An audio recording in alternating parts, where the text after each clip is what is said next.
Okay, hope so. Maybe our kids will enjoy them. Yeah, hello, good evening, everyone. Welcome to you all. This is the 9th episode of the Africa 4040 webinar series, and as part of the Hargeisa and academic dialogue. And usually our course and research coordinator, Tirsit Yedbark, and coordinate this program and welcome the panelists. But since she's on an annual leave, I'm here this evening, and I'm the project manager of the Hargeisa Cultural Center. And I would like you, on behalf of the Hargeisa Cultural Center staff, welcome you all and thank you for participating this and 9th episode of the Africa 40 and 40 webinar series.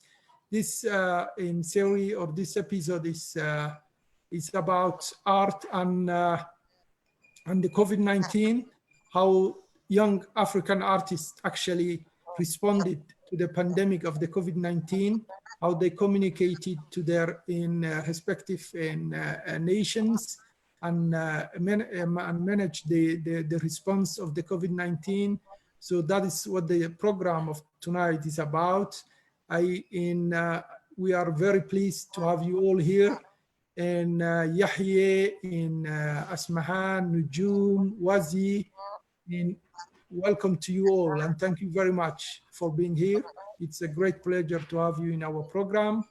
And I will actually pass the mic to the moderator of this evening, which is Mustafa Ahmed, and who will moderate in this program for us tonight. Thank you, Mustafa, and welcome. Thank you again. Hello, good evening, everyone.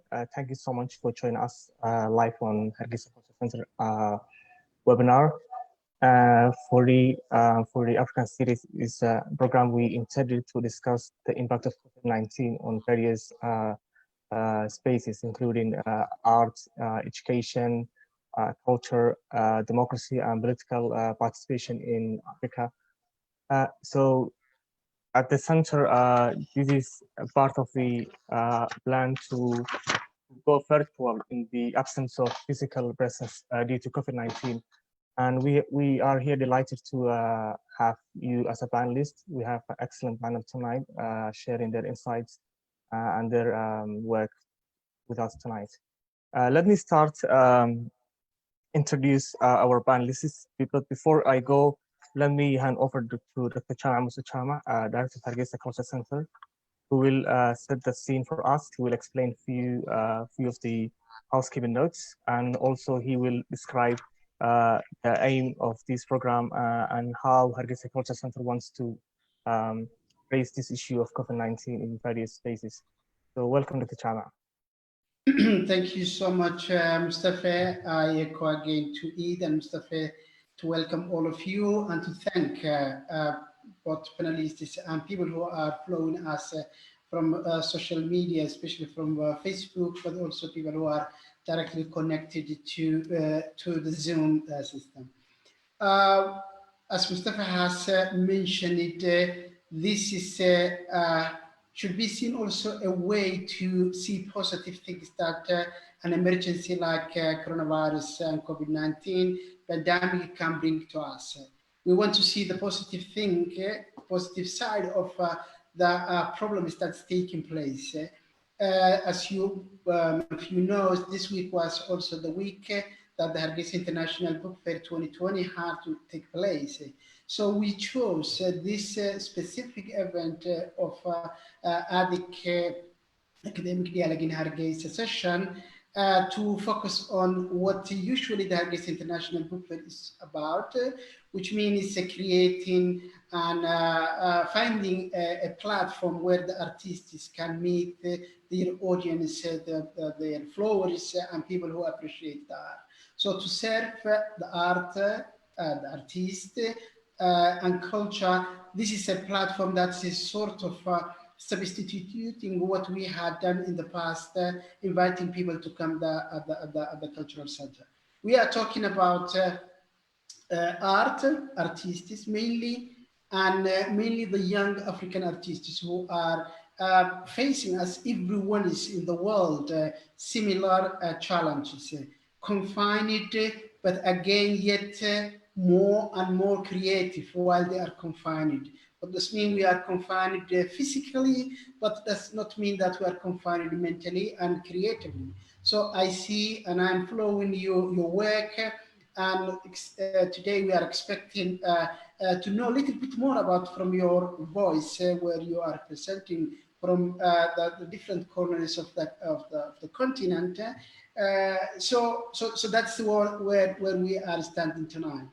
We are physically confined, but mentally traveling and creatively describing what's going on, given a voice. The voiceless, as artists have also always done for their own people. But most importantly, we would love to hear about yourself, your art production, how it was impacted on this lockdown. I know some of you are also challenged by the coronavirus itself. So what we are expecting as an audience, so what we want to share with the audience together is to see how you are coping, first of all, as artists, but also how you are voicing for your community what's going on and how. And honestly, I want to one more time underline the positive side of this accident that's coming. Of course, coronavirus is a pandemic. It's not the first pandemic all over the world happening, but for sure it changed it, and it will change the life, the day-by-day life of the human being. So the world will not be, the coronavirus will pass soon, but the world will not be different. How the artist and artwork will be affected by this change, by this new normal. From our side, as a cultural center, as a Arabsiyo Cultural Foundation, we want to see how we can get any opportunity from it. For instance, one for all that I want to mention is that the immense reach out that we had with this program. We are talking about in the physical, meeting is 600 to 700 people who come to the cultural center maximum, but we are reaching out over the 16,000 up to 30,000 people who are following the programs and seeing the day after on social media. So that's a positive thing. We are reaching out much more than what we could reach. And the whole thing that the cultural center and the platform is about is to create a connection between the artist and the people who would love, appreciate, and consume the art that we are producing. So I want to thank her one more time for you joining us. I want to thank the entire team of the Arabsiyo Cultural Center for, despite the difficulty that we had in the last 3 days with the connectivity and the blackout of the internet, is still respected and respected the time planned and organized this event. Thank you so much, and Mustafa, over to you again. Thank you, Dr. Tam. This was really important verse. And I think all of us should reflect on how art and artists can contribute to the awareness of the COVID-19 and how to better experience. The aim, just to reflect again on this event, the aim of this event is to bring together African artists who works towards creating a crafting information using art and performance. And that also helps people to normalize this situation we have now, which is very difficult in terms of economic wise. There's a lot of anxiety. There's economic meltdowns. There's people who are not able to travel due to COVID-19. So all this shapes our lives, shapes how we think and behave. So this is not my role to speak tonight. We have an excellent panelists, and I'm going to introduce them one by one. So I'm going to start with Yahya Abdi Ali. He's a homegrown Somalian book poet, writer, script writer, and TV producer. He's known for his poetry across the Somali land and across the Somali region also. And he's one of the people who are connected to the Arabsiyo Cultural Center and the book fair.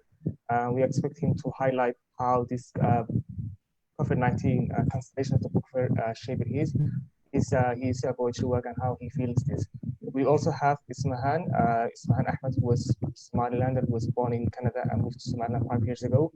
She studied journalism and communication in university. She's a writer, a poet. She's a mother. She has her own blog, Hijabi Spot, where she shares her poetry, her writings, and you can follow her Instagram. I recommend you to follow her Instagram and her blog. Also, we have Wasi. Wasi is a Cameroonian artist and musician.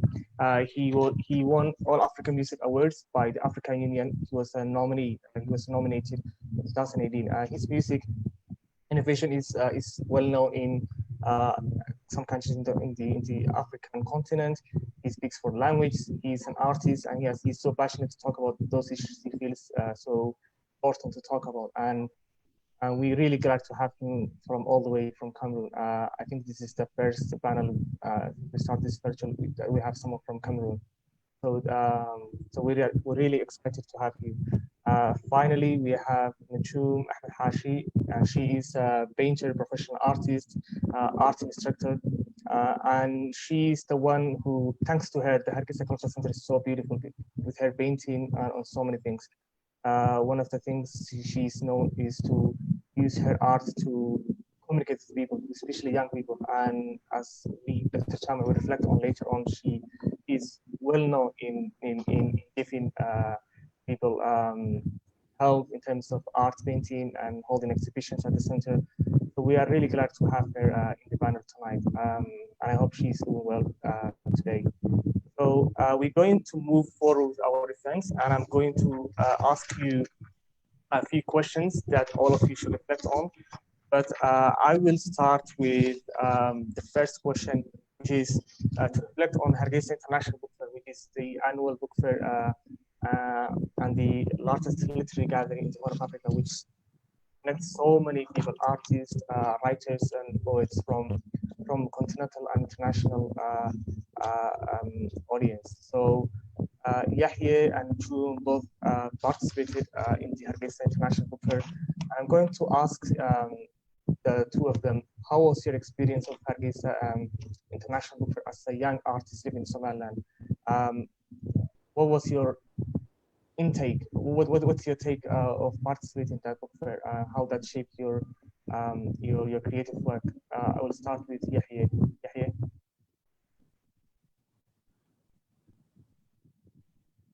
You're muted. Yeah. Okay.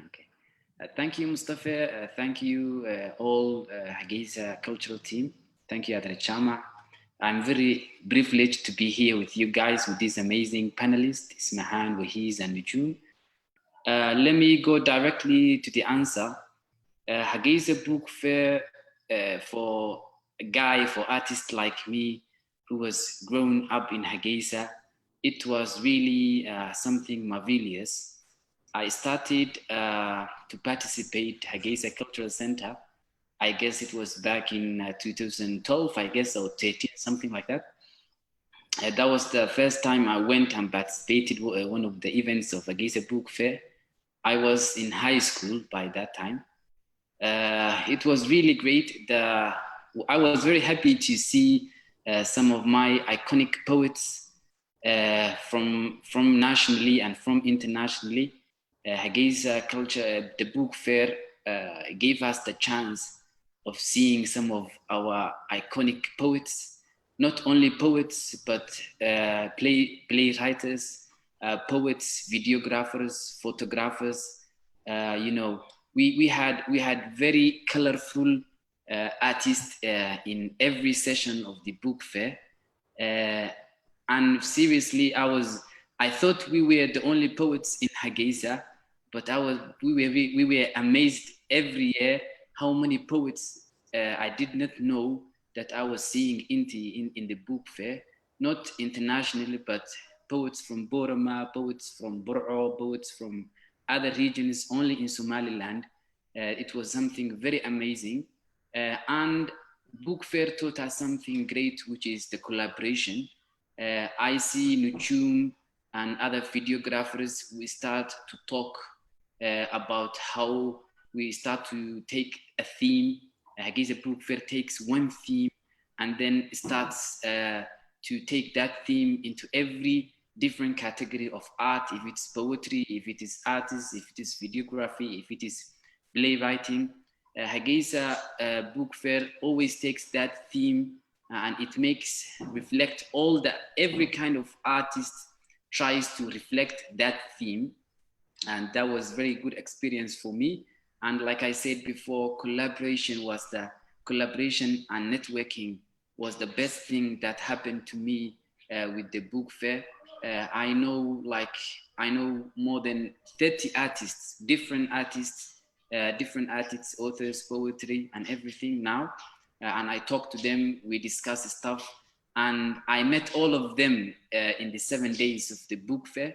So a guy like me who lives and grows up in Hargeisa, who was grown up in Hargeisa, it was really an eye-opening experience. And I'm really glad I am one of the poets in Hargeisa who really has a good connection with the book fair and with generally Hargeisa Cultural Center.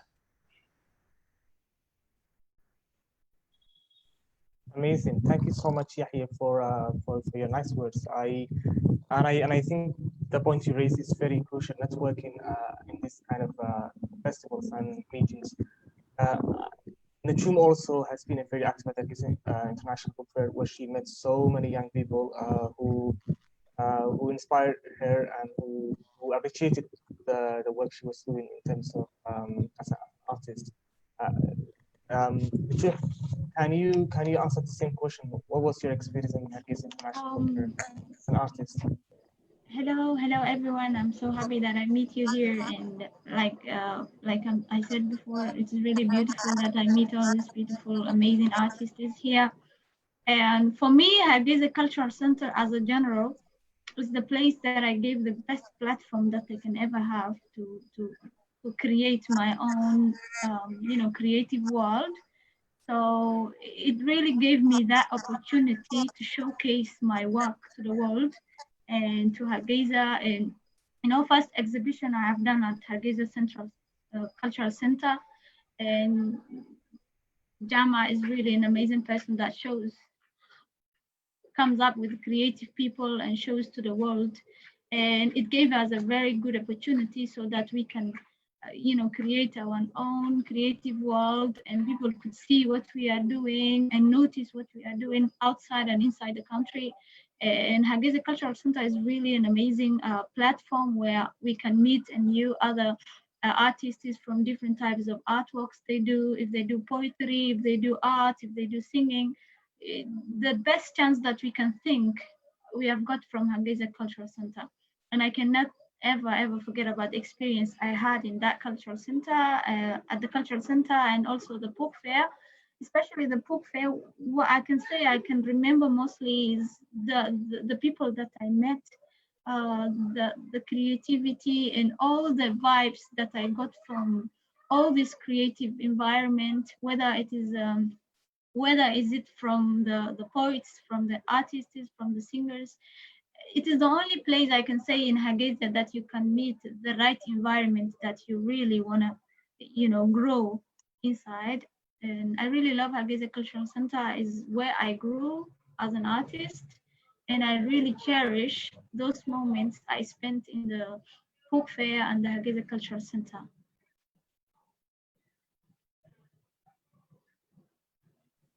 Yeah. Also, I think people who come to the center know about the Hargeisa Cultural Center Gallery, where we showcase the artworks by young artists like Chum and others. That's really important point of access to the platform. Yahya talked about networking with different writers and poets, and that points also ties to the essence of the book, which is to connect people. That's why we invite as guest writers. We choose a guest country, and then we invite writers and poets and artists from that country. Now I will move to Wasi and Asmahan, and then we'll ask them this question: what does art mean to you personally? And I know you're artists; you're already involved in artwork, whether poetry or singing, or so. what does art mean to you, basically? This is a very basic question. Ismahan?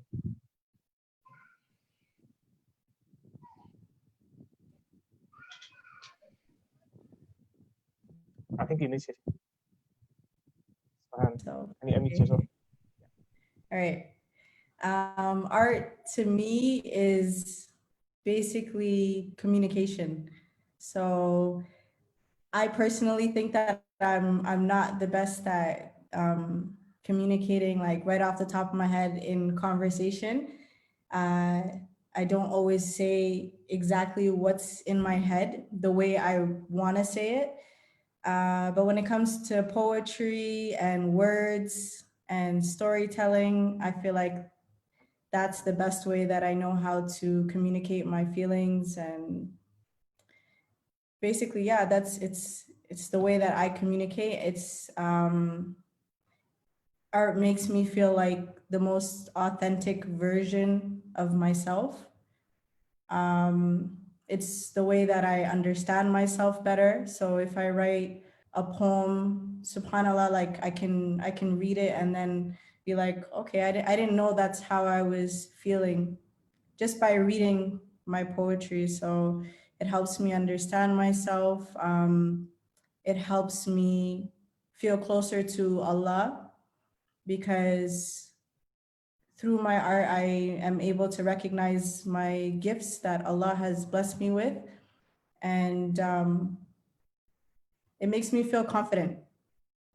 It makes me feel like I have a voice and I can use it to say something meaningful or deliver a message that needs to be heard.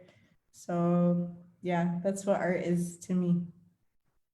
Yeah, one quick question. Like Somalis, we're a nation of poets. We have this love relationship with words. So what's your relationship with Somali poetry? I can't actually speak Somali, so unfortunately, I feel like that's a big part of poetry that I'm missing out on, subhanallah. Especially since coming here, I learned that, well, I've always known that Somalia is like, Somaliland is the nation of poets, and my dad was a poet, but coming here, I see a lot of videos. And even when you call someone on the phone, there's like a poem sometimes, right? Is it called Gab? Yeah, Gabay. So it honestly, it kills me that I can't understand it. And I feel like I'm missing out on a lot. But inshallah, so one of the things we had at the book fair is to we at the Culture Center translate some of the poetry into English, and we at the book fair launched a few books on Somali poetry translated into English. So Hadrawi, Gari, all these legends in Somali poetry, you can find the books in English at the center and at the book fair. So that's why I was asking you of these how Somali poetry inspires your work, and that's a big platform where you can meet people who translate the actual poems into English, and also the people who are involved in publishing and that kind of journey into poetry. So so I think that will be a good opportunity for you to engage in that, and also us to reflect on how Somali poets can have this contribution and reflections on the Somali poetry, and also other poets who write the poetry in English and other languages. Yeah, this is space for all. I have a question. Yeah. Do you guys think that when you translate a poem from Somali to English, do you think that there's a lot that's lost in translation? Actually, I'm not the person who is involved, so I can't speak with confidence on this subject. But I think it always entails a process of the initial part is to literally translate the words from English to from Somali to English. But then another poet who writes poetry in English or understands poetry will translate into a literal sense. So it's a two-way process. I don't think I'm the good person you can ask the question, but I think that it is this process in my view, and yeah. So And there's of course this point of loss in translation. And the Somali poetry has this this kind of uniqueness. So I'm not sure whether this is maintained in the translation form. I think we can talk about poetry. We have your own session. We can invite you at the center, so we can read the poetry. We can discuss. We can. There's a lot to do. And I will move now to see and ask him the same question. What does art mean to you and as a singer? See. Hello, glad to be on. Arts to me is it's a universal language. Art is that language that speaks equally to every person, especially music and paintings too, because a painting done in Germany needs no interpretation for it to touch someone far off in South Africa. And it's the same with music. We as humans are built with this ability to understand rhythm, understand melodies, and understand sound, you know. And sound is that medium where you can touch humans, so you can transmit how you feel, your emotions to other humans. And equally, music to me, I mean, when I originally started music, I saw it just like a means of me just expressing how I felt and putting out my view of the world, like my interpretation of the world on words and paper. But as time evolved and I became involved in activities, political activities and socioeconomic activities, I found music as not just a medium of transmission of emotions, but also like a platform for change and a platform for influencing change within the society. And that for me made my view of music really different from what I had it originally, you know, because at first I just saw music as something to give people a good time or to get people into certain moods.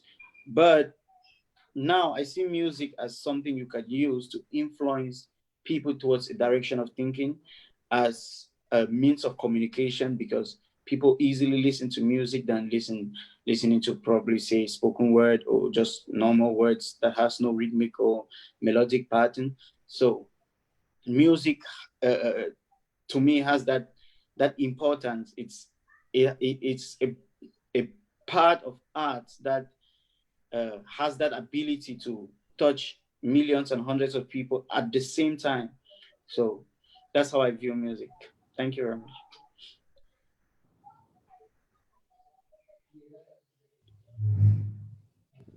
So thank you so much, Wasi. And I know that you are an award-winning artist in Africa. So and you won. You were nominated as the best male artist in inspirational music in several of your songs. So what do you feel when you get the recognition like this in terms of awards and people reach out to you? Generally, as an artist, you always have some certain degree of doubt as to whether you are doing a culturally relevant music or you are doing music that is effectively reaching people. And each time you receive an award, it comes back as like or a nomination. It comes back as a confirmation to say what you are doing, people are listening. People feel like you're important, you're contributing to the society, and people want to give you awards. They want to recognize you with these recognitions. The Afrima nominations was particularly important for me because the project Be Happy was a project I was doing to raise awareness on depression and mental health, which is something I've been doing both through music and out of music. And since mental health is something that is really neglected in Africa and Cameroon in particular. So I did the song and got a couple of people to contribute. We made a viral campaign for the song online by them sharing a picture and just writing on it, Be Happy, a picture of a smile. Then we did a video of people just dancing on the street, people from different works of life dancing in the street, just reminding people to be happier and to smile. So from that, we went to the radio and stuff. So when I received that recognition and that nomination by the AFRIMA, it opened up another platform for me to be able to spread the song probably to people who are in different countries, because the award was held in Ghana. So I got to share the song with people that were there and to perform it for the audience that were there. And then I got to network with a lot of people and share the message of depression and mental health. And I got contact with a lot of medical doctors who are professionals within the field. And so that was a great experience for me. Thank you. Yeah, that's really interesting and amazing. Thank you so much, Dr. Chama. He's now contributing to the discussion via chat, so specifically on the Ismail's point. So, and the panelists that we and that at least you can also reflect the points on the chat. With this next question is very important for us, which is the reason we organized in this panel in the first place. How did the pandemic affected your creative work or your talent? I will start with Nchum this time. Nchum, how did this COVID-19 pandemic affect your creative work? Nchum?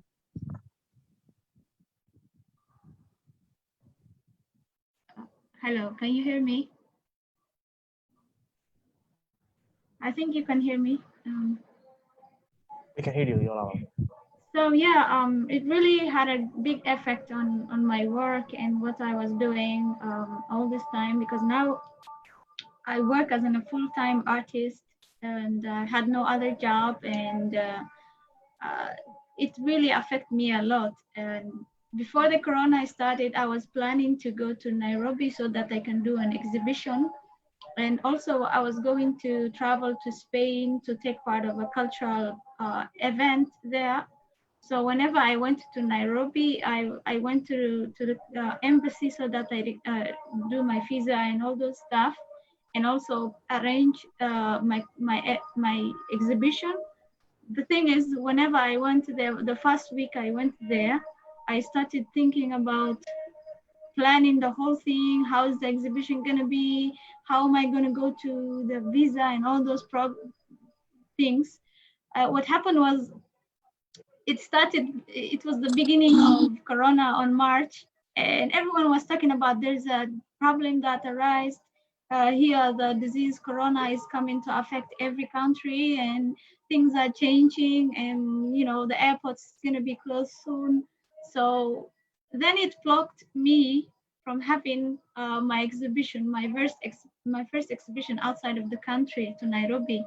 And it was a big dream for me, so that people could see my work outside of the country. And so they said they canceled my event because 100 people cannot come together at one place. And also they canceled my visa so that I can not travel to Spain because it was rising, the cases was really rising high. So I came back to Mogadishu, and whenever I came back to Mogadishu, after a week, I got also the corona. I became sick for the disease. And it was really very challenging and very hard 3 weeks. I've gone through a lot, and Alhamdulillah, during that time, I couldn't do any artwork. Even my brain could not focus. I was sick and I needed to take some break. At the same time, I had a project is waiting for me to do. And so I was just postponing everything so that maybe I'll get better and I will go back to my work.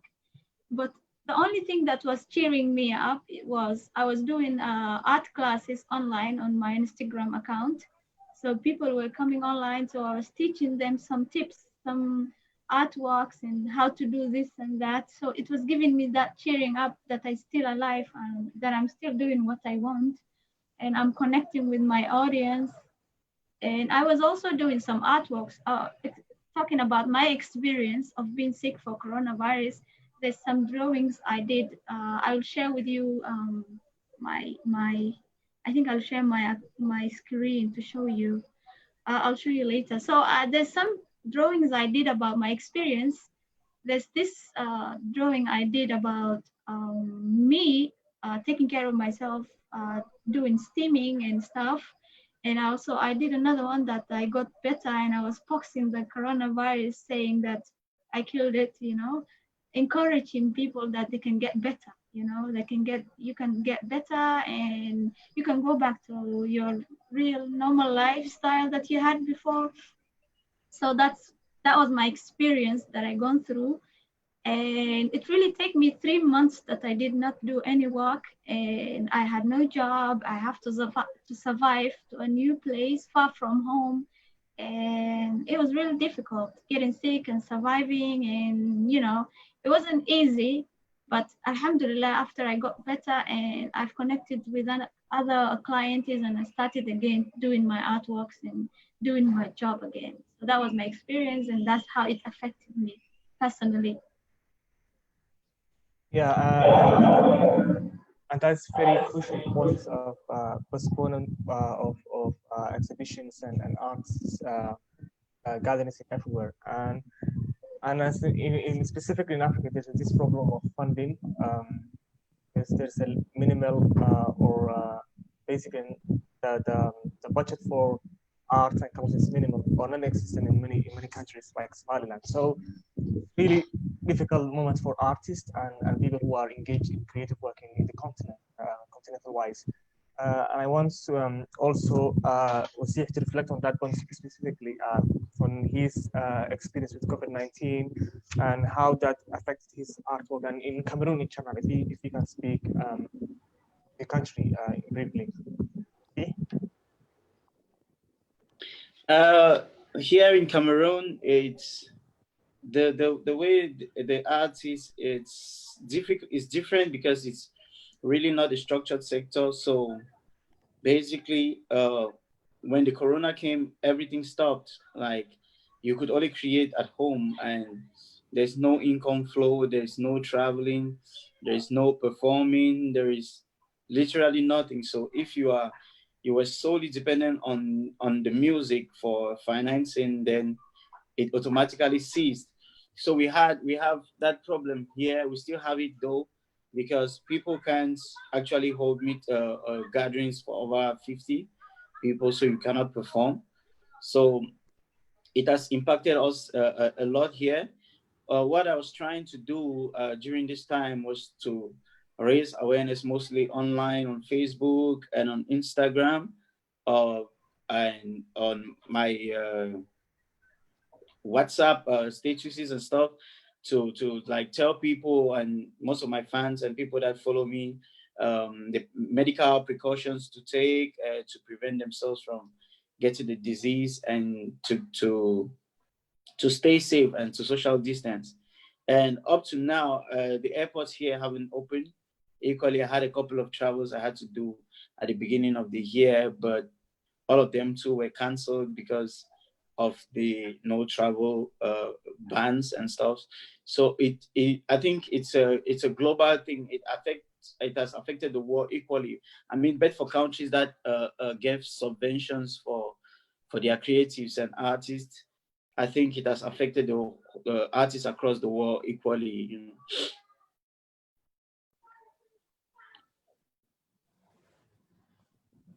Yeah, and here can you reflect on that point? How COVID-19 pandemic affects your poetry, your creative work?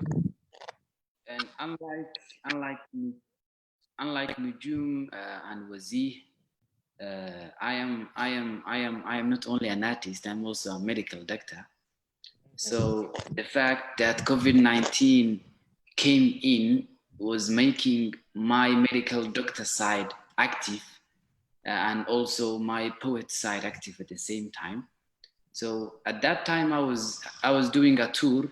I was in the middle of a tour, and I just finished going all the regions in Somaliland, and I was about to go to Djibouti. I came back.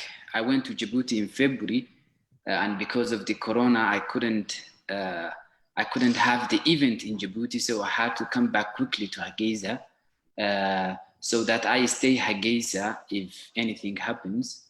So I canceled all my tour. I was about to go to Chichiga, Addis, Uganda, Malaysia, and Turkey. So I canceled all those stuff were canceled automatically, and I started the government were doing we're calling all the doctors, especially the fresh doctors, to come to to specific hospitals and to take some some extra trainings for the COVID-19, and I was attending those trainings, and I was doing night shifts. Me and my colleagues were doing night shifts, and also I was shooting videos on how to prevent, the type of precautions you have to take, and I was delivering those videos to my fans. I was having this responsibility that I have to, if I'm an artist and a doctor at the same time, I was feeling extra responsibility for my fans and for the people who surrounding me. So I was attending hospital and also shooting videos, but my production as a poet dropped down because I usually go to places, I travel to other regions, and I see things, and when I see things, I get inspired by these things usually, and that's how I produce poetry. But in order to compensate that, I started to search what type of activities I can do during the pandemics. So me and my friends, like two of my friends, started to do hiking. Since hiking is not that dangerous, we started to do hiking. We started to walk 50 kilometers outside of Hargeisa. We started to discover tracks and routes, and we started to save them on applications, started to do applications on the Google map. We started to do biking outside of Hargeisa. We started to do some certain activities that was not against the precautions of COVID-19, and especially was something new to the population. So we started to do some camping. We went to 30 kilometers outside of Hargeisa, and we see some rubbish. We see some rubbish, and we started to do camping about that rubbish. You have to do proper recycling of because there was some bags and plastics outside of Hargeisa, and it was blocking all the green life and all. And we started to do other campaigns since we were going out of Hargeisa. So in nutshell, yes, the pandemic started to activate my poet side and my doctor side at the same time. And in the positive way of this pandemic, I started to discover other hobbies such as hiking and biking outside of Hargeisa. And that was very, very, very enlightening and very inspiring. And it was giving me the fuel to do night shifts and also do poetry writing at the same time. Yeah, amazing. Thank you so much, Yahi, for highlighting this issue of being a medical person at this time of COVID-19. And we know we are having a really we're saved by the incredible sacrifice of the people who are in the medical staff, the medical positions, the hospital, and to be honest, to be in that position, so dangerous at the same time. It's so fulfilling because you're helping your people to be to fight this pandemic and to help them. So yeah, that's a very interesting point. And also we talked about the issue of mental health and how this COVID-19 is shaping our mental health in a very big way. Smhan is a poet, and I want her to discuss this idea of COVID-19 and your poetry. Smhan, can you please? Yeah, so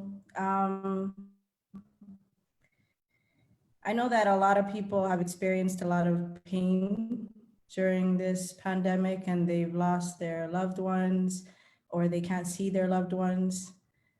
So, I mean, may Allah make it easy for everyone suffering in that way. But for me personally, there's a lot of good that's come from coronavirus stuff. I don't know if that's okay to say, but I guess when I was around 19 years old in Canada, that's when I started performing spoken word poetry.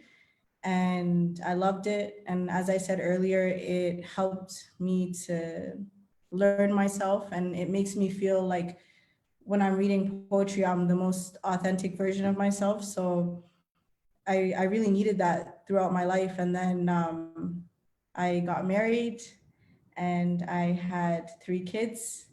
And somewhere along the last 5 years of doing that, I feel like I lost myself and I stopped performing poetry. I mean, I would write, but I wouldn't share it with anyone. And I think a lot of the joy that comes with poetry for me is the sharing it and having people relate to it. So yeah, I wasn't sharing my poetry. I wasn't doing spoken word, which is actually my favorite way of expressing myself with poetry. So during this whole pandemic, I was at home with 3 kids and my husband, and we were looking at each other every single day, and I wanted to kill him, and I wanted to just like hide in a room because I was just stuck with these kids. I couldn't go nowhere, and my son isn't going to school anymore. And, you know, it was, I guess, taking a toll on me mentally. And then it allowed me to just do some serious reflection and kind of question what I'm doing with my life when I take away the labels of mother or wife.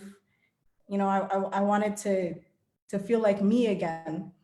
And I guess the time at home allowed me to express myself in a different way without spoken word poetry. So I contacted my brother and I asked him if he could help me create a blog. He's a web designer, mashallah. So he created the blog for me.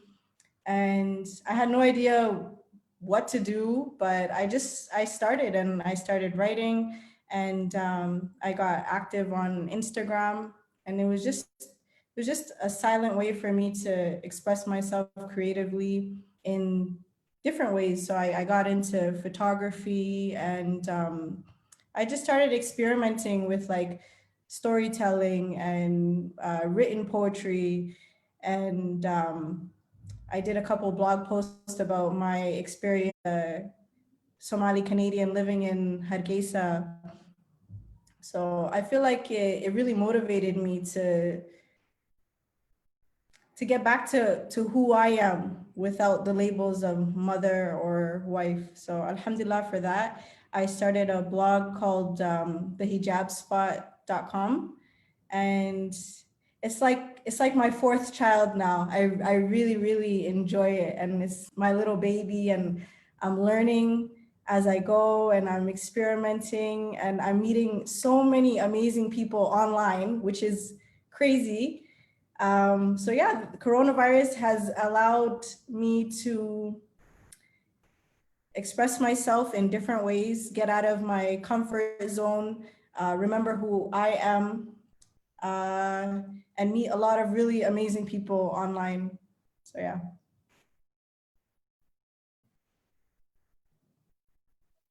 We have a very interesting insights from all of you. I just came across this article by a Turkish media about Nechumi's art, and I've seen this picture. I wanted you guys to see for a few seconds. I know we are running out of time, but this is very interesting. I'll share the link into the chat box now. So as you can see, she's drawing the art. And this lady wearing masks. And from the article, I've noticed how Nchum was not happy how Somali people took the issue of coronavirus not seriously enough. And that's just to show how Somali artists are engaging in preventing coronavirus. And the role of artists basically is to communicate with people and express what they feel is important. Now we have a one question remaining, but I'm also wants you to answer a few of the questions we received from people. We have a question from for Ismahan. When did you become aware that you write a poem? It's about your poetry. So can you quickly reflect on that question? When you start your journey as a poet? Yeah, my journey as a poet, I think I've always been a poet since I started writing and talking. I just like playing with words and saying things in funny ways. But when I was a kid in elementary school, I wrote a poem for my teacher, and I think that was the first person that basically made me aware of the fact that I could write. But I always used to like write little letters to my mom when she would come home from work and stuff like that. So that was my poetry, I think. Yeah, yeah. So there's one question I have in the program, so which is, how can art be a source of healing for those who are desperate at the time of COVID-19? I know you guys talked about this question in a bit, but like, can you again reflect on that? How can the art be a source of healing? I will start with Yahya.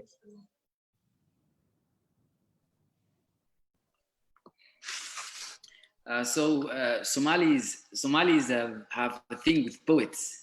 So I always tell other artists like Nuchum that we are very lucky, because the first thing that a Somali girl or Somali boy, Somali people think about when they have hardship situation is poetry. They will ask you to do poetry on that. If they got married, they will tell you make poetry about it. If they go abroad, they will tell you make poetry about it. Like if they have any situation, they will tell you to make some poetry about it. Like they think poets are magicians. Poets can heal things. So it is something good that we are talking about this, because a lot of people were like, come on, you're a medical guy, and at the same time you're a poet.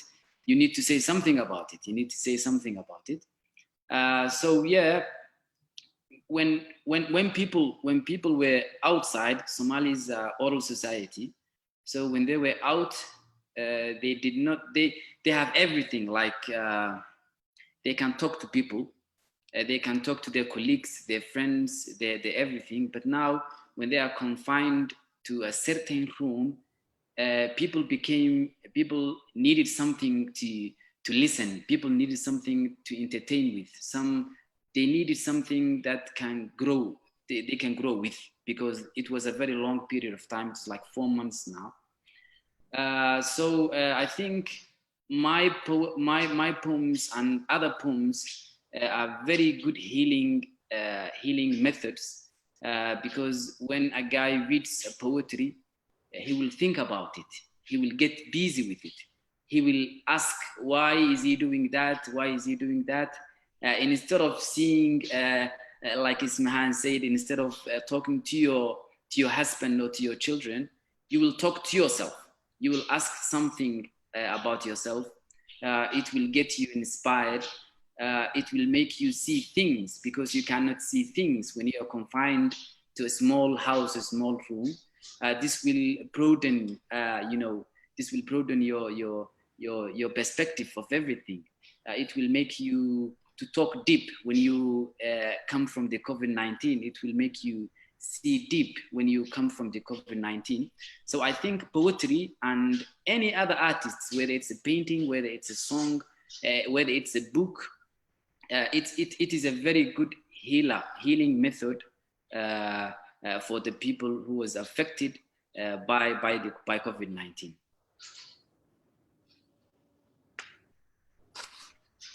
Yeah.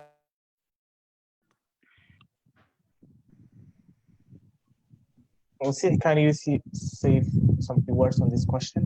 Art as a source of healing? I think particularly for me, music, since it's a means of expression, it's a means of letting out emotions. It's a very important tool for people to communicate within this time of COVID-19, that we are in this together, that everyone is going through this, and as a people together we will get over it. It's a medium of consolation for people going through hard times, for people going through diseases, people going through heartbreaks. You know, music is a therapeutic means for several people, and it is equally used for therapeutic medicine and stuff. So music is powerful in that way, in such a way that it can change people's perspectives. It can put people into happier moods. You know, it can take people from being depressed or from depression to putting them into a happy mood. As we have a medical doctor, you know that there are certain types of music that increases the secretion of dopamine within the brain and gets you happy and excited about life and gets you going again after you being down. So I think music is effectively a means of healing. It's effectively a medium of transmission of pain, you know, and of just letting go within this time and bringing us together as a community, as the world, as people of the world going through the same situation and healing us together. Thank you. Yeah.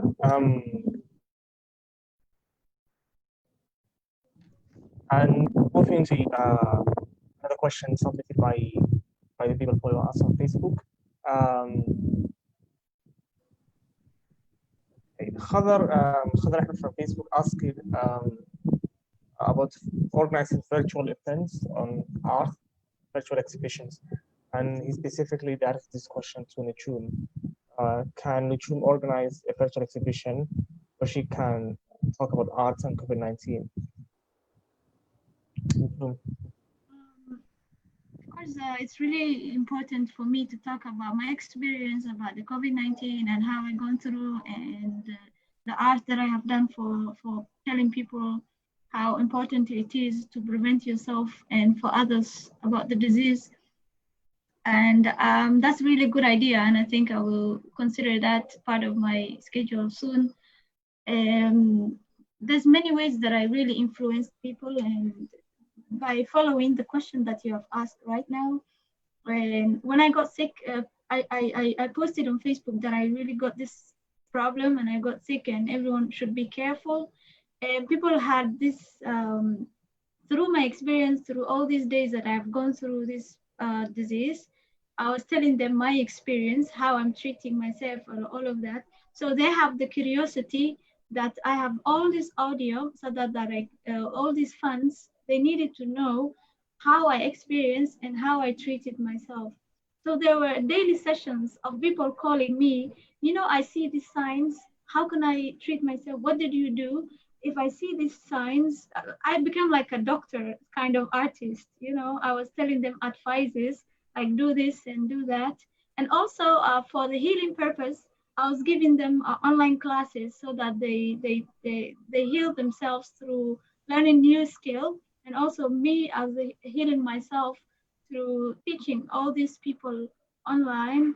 And it makes me feel good, you know, during my sickness, that was the only healing process that I was going through, teaching them, showing them, and it was a very good experience. So yeah, I will think about that and I will put that in my consideration. Yeah. But before I go to other speakers, I want to try to say a few words about going virtual, the future of art at this time, and the virtual.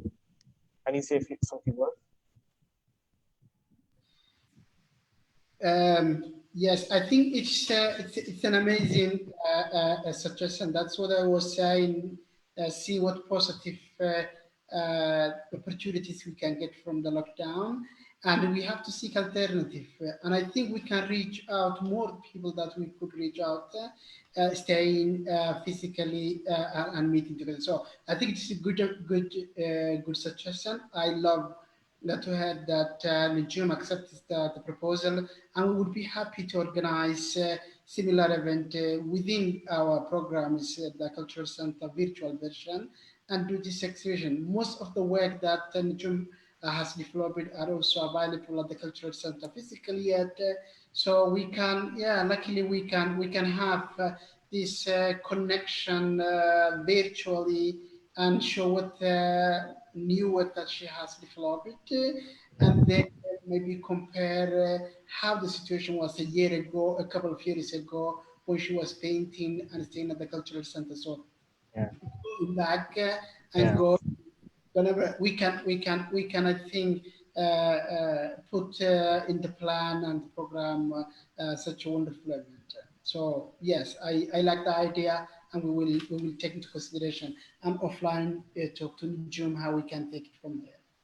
Yeah, and I wanted to Wasif to answer this question also, because he travels around our continent, around the continent of Africa, to his music performance. What is the future of your for your music in this COVID time? I've been working. I've been writing a lot of music during this time, and I had to create a home studio also to be able to record at home, since it wasn't possible for me to go out. So after this, I'll be able to release a lot of music. Well, I don't know if there's going to be an after this. I mean, things are going to change from here, but I'm planning to release an album from here forward, of the stuff that I've been doing. I've been recording while on lockdown, and just letting the world listen to my music once more. And I hope that someday it will be possible for us to travel again worldwide and be able to perform for people, because that is the greatest joy of an artist, is performing in front of people and sharing that part of them that they have created. So I'm looking forward to that, and I'm praying to God that someday it comes very soon, and I'm able to share my music once more with the world. Thank you. Yeah. We have a question from Tirsit. Tirsit Itbarek is the our research coordinator and the coordinator of this program. She's now in Addis, but she asked this question of, is there any positive changes brought by the COVID-19? Specifically, she's reflecting on technology. So without disregarding the infrastructural damage, the infrastructure demands, because there's a problem with connection in the continental wise. There's a connection problems in Somalia now. So is there any positive thing COVID-19 brought to us? I will ask Asmihan to answer this. Is there anything positive that COVID-19 brought? I think it's just inspiring everybody to get out of their comfort zone and pursue their passions. It's allowing people to connect in ways that they've never connected before. Like this is my first Zoom meeting, so I know I'm really behind, but yeah, it's bringing people together from all over the world in different ways.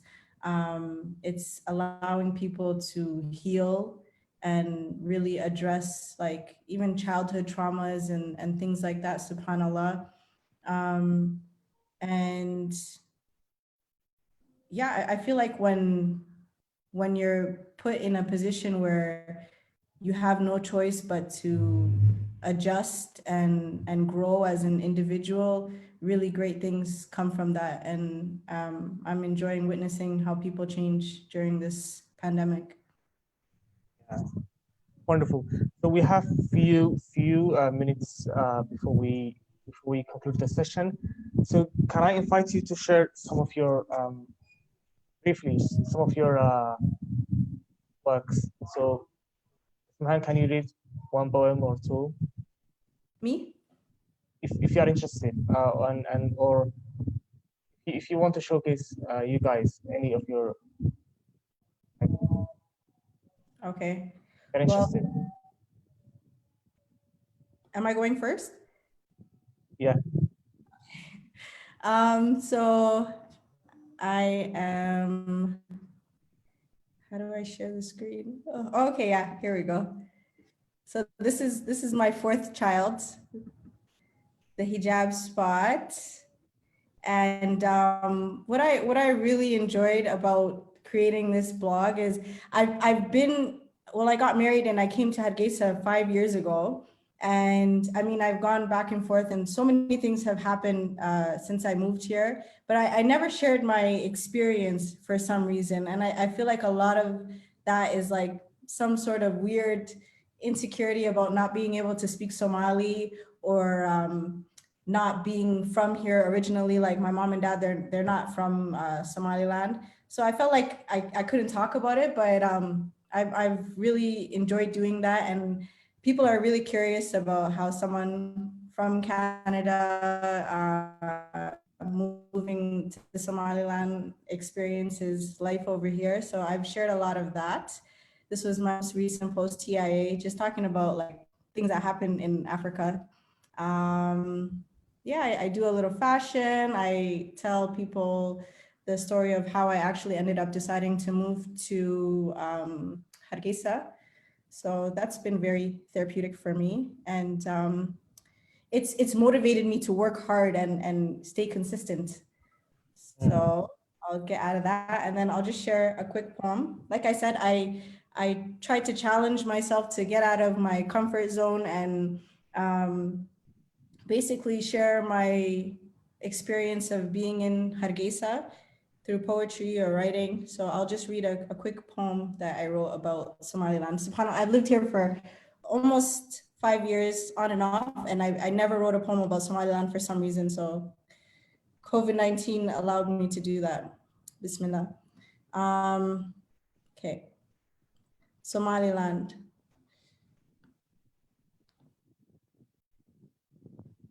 I've heard that when you die, you're buried with the same soil Allah created you from. Well, my skin matches the color of this land when I step out into the sun. Somaliland. It smells like home, if that makes sense. Like a mixture of the after Asr breeze, burnt charcoal, and unsi mixed with frankincense. And it feels like contentment. Everyone has their problems, but minus the stress. A country full of Muslims that understand the wisdom in Allah's test. And I'm humbled living here. Every day I learn something new. Like subhanAllah, you only need one bottle of water to take wudu. And I swear so many times I've seen that bottle split in two. Everywhere I look, I see my sisters and my brothers, surrounded by my people, different shades of the same color.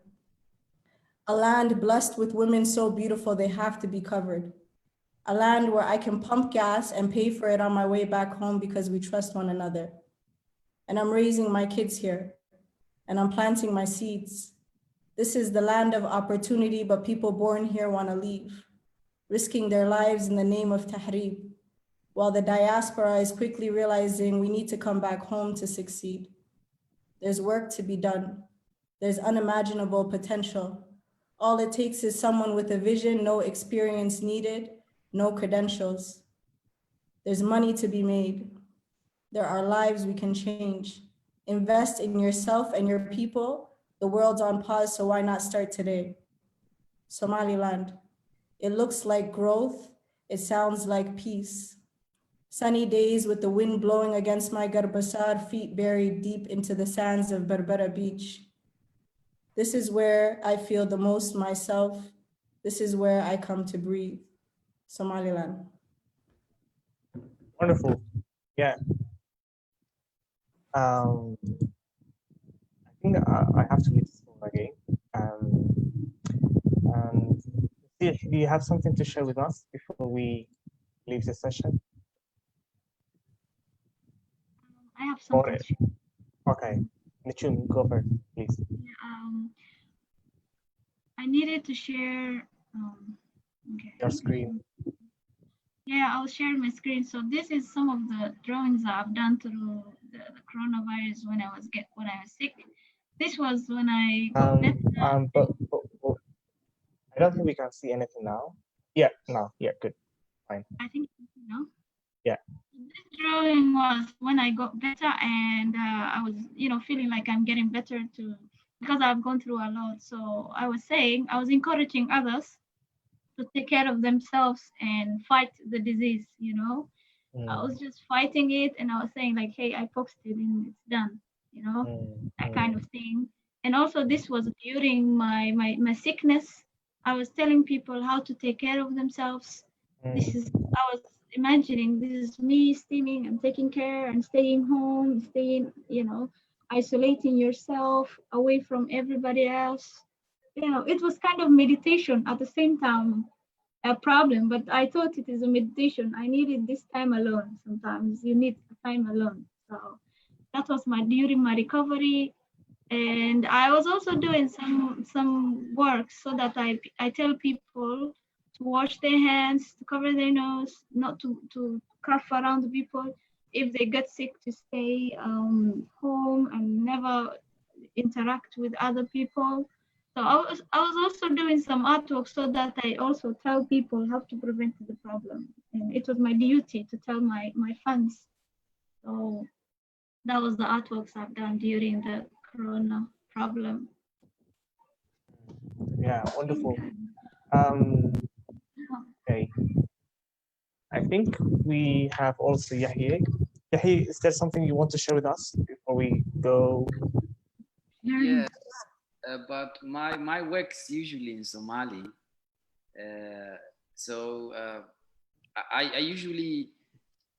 I usually make poetry about the land and patriotism, and I try to reflect a homegrown smell of poetry,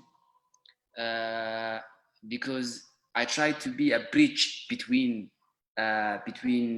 the youth in Somaliland and youth in the diaspora.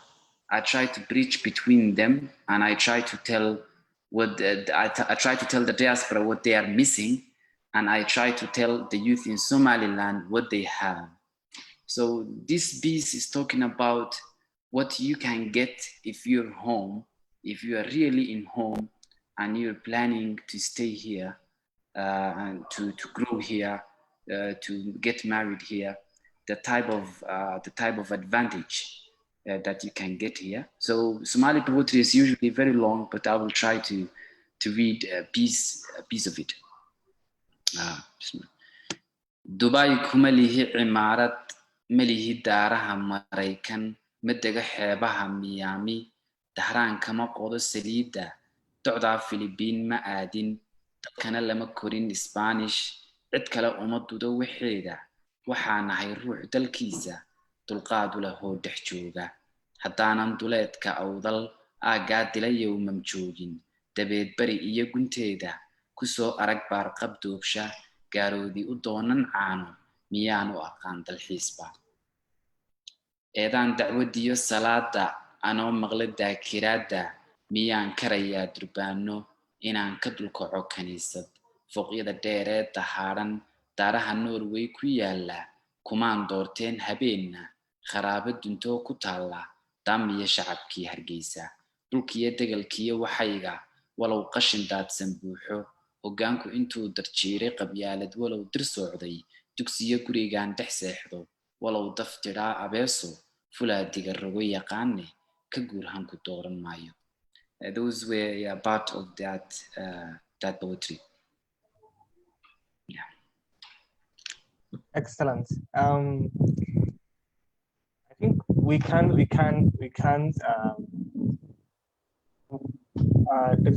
if you have anything to say before we, because I know if we continue talking about art, we will have it the entire night. Actually, Mustafa, what we have experienced and we still experiencing tonight is what has been always said, that art is the best expression and probably the most powerful tool for communication, because it brings emotions, it brings love, it brings hate sometimes, it brings painful cases and love and joy.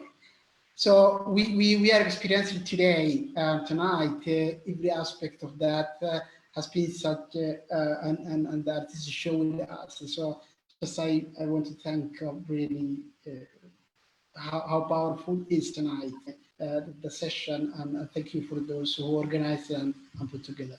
So go ahead.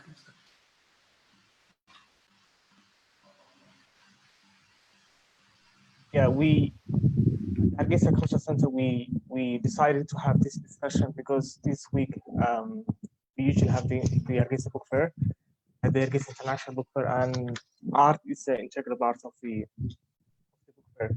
So, but also we have the academic dialogue sessions, and I just want to invite you to register for the upcoming sessions of the Hargeisa academic dialogue in Hargeisa that we will screen, that we live stream on Facebook. We going to have an event on the COVID-19. Specifically, the episode 10 will talk about lessons learned on the response to COVID-19. So we had an event on how to tackle the COVID-19 medically by inviting people from different African countries dealing with the COVID-19. So we had another event on education. We had another one on economy. This is now the arts. So we're going to have another one on the lessons we learned on COVID-19. But if I go to conclude the session, I want to give the mic to Steve, and he can say something words. Steve, I want you to say something. So now, please. See.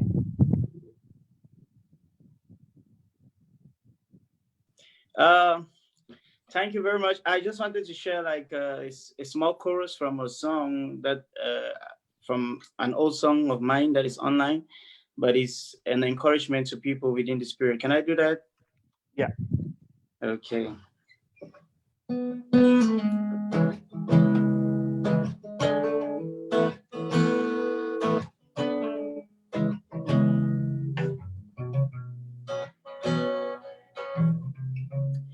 And the rains will come and the sun will shine.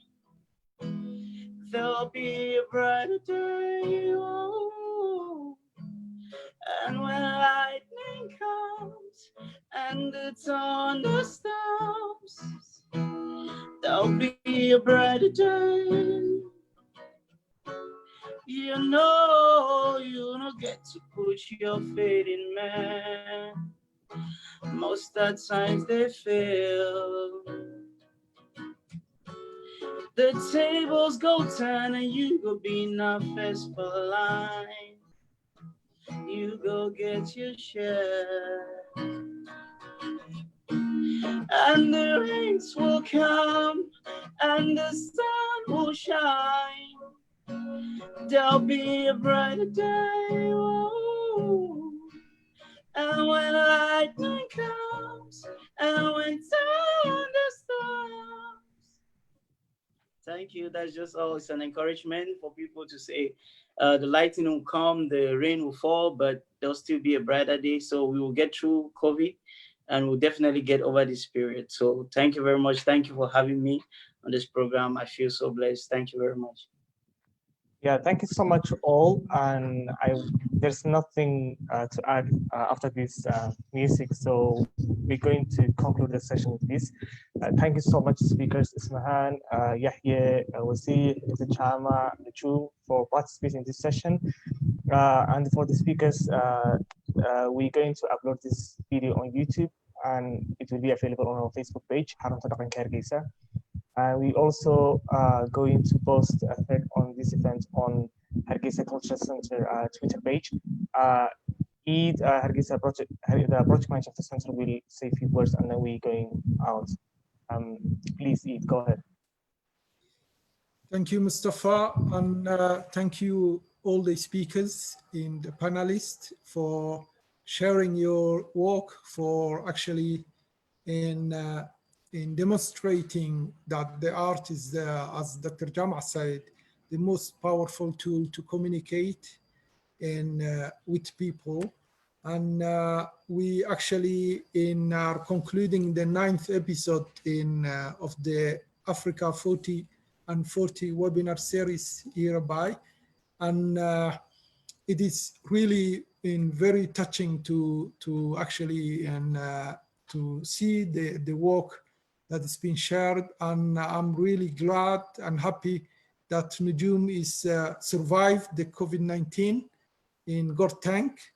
And the beautiful piece, the poem that Sister in Asmahan shared with us about Somaliland, very touching. In Yahya, as usual, his patriotic in poems and about in Somaliland and about how it feels to be at home. In Wazi from Cameroon, thank you, brother, for sharing the very beautiful songs that you actually were motivating people to actually that the light is coming, that the dark days will be ended. So it is really very diverse background of arts that we are witness tonight here. And we are very blessed to have you here to be part of our panel. And I would just like to say thank you very much to you all. God bless you all. And we'll see you in the future in our programs. And especially since this week was the week in that usually in the Hargeisa Cultural Center was booming and full of people, thousands of people, while we were celebrating and hosting the Hargeisa International Book Fair, which was the home of arts in one of the actually greatest or the biggest arts festival or literature festival in Africa or maybe all over the world. So it's very good to have such a program as in that week as part of the Africa 40 and 40 webinar series. So yeah, I will not say further much. I would just like to say to you all, thank you very much once again, and see you hopefully in the future soon. Bye-bye. Yeah, thank you so much all. And we're looking forward having Nujum back in Hargeisa to have her paintings and her artwork. On the behalf of the center, we really glad to have your art and paintings all over the place. Just you can see from his background, it's part of our gallery room. So yeah, thank you so much all, and good night. Good night. Good night, guys. Good night. Yeah. Good night. Inshallah. Inshallah. Inshallah.